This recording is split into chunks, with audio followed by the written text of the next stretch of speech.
नुक़सान वॾा थियनि तब इस्लाम न छॾिबो। नुक़सान वॾा थियनि तब इस्लाम न छॾिबो।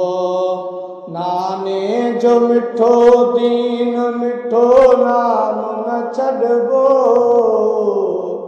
नुक़सान वॾा थियनि तब इस्लाम न छॾिबो।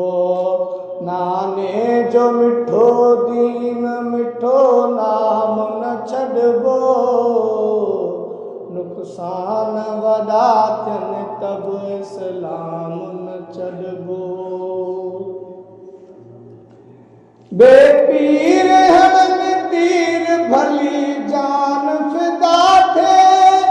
घर लुटिजी वञे मरी वञे हिकु राज़ी ख़ुदा थिए।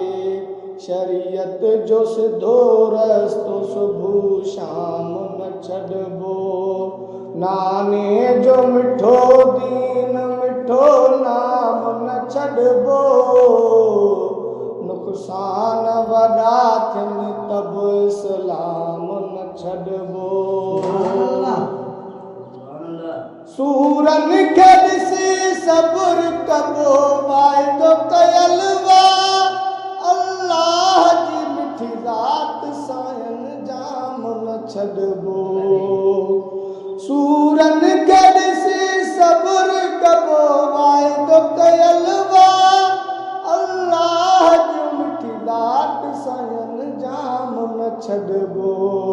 नुक़सान वॾा थियनि तब इस्लाम न छॾिबो।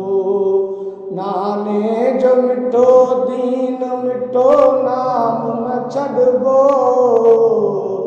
नुक़सान वॾा थियनि तब इस्लाम न छॾिबो। पाणी न मिले पोइ बि परवाह कजे छो।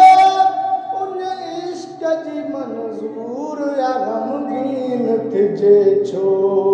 हिन ढुक जे करे जन्नत जो जाम न छॾिबो। नाने जो मिठो दीन मिठो नाम न छॾिबो। नुक़सान वॾा थियनि तब इस्लाम न छॾिबो। महशर में हुसैननि खे मतां ॾियनि मयारूं। तूं सिर न ॾिनो सैयदा इस्लाम जूं पारूं। अल्लाह कंदो कल में संदो काम न छॾिबो। नाने जो मिठो दीन मिठो नाम न छॾिबो। नुक़सान वॾा थियनि तब इस्लाम न छॾिबो। करबल में जिगर गोश मोहम्मद जो अची वियो। ए ग़ुलाम नबी राज इलाही में अची वियो।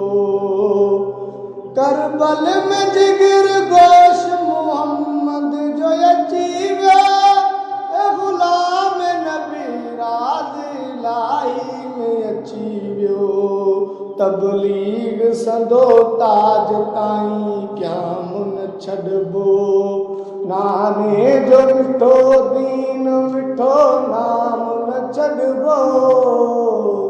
नुक़सान वॾा थियनि तब इस्लाम न छॾिबो। नाने जो मिठो दीन मिठो नाम न छॾिबो। नुक़सान वॾा थियनि तब इस्लाम न छॾिबो।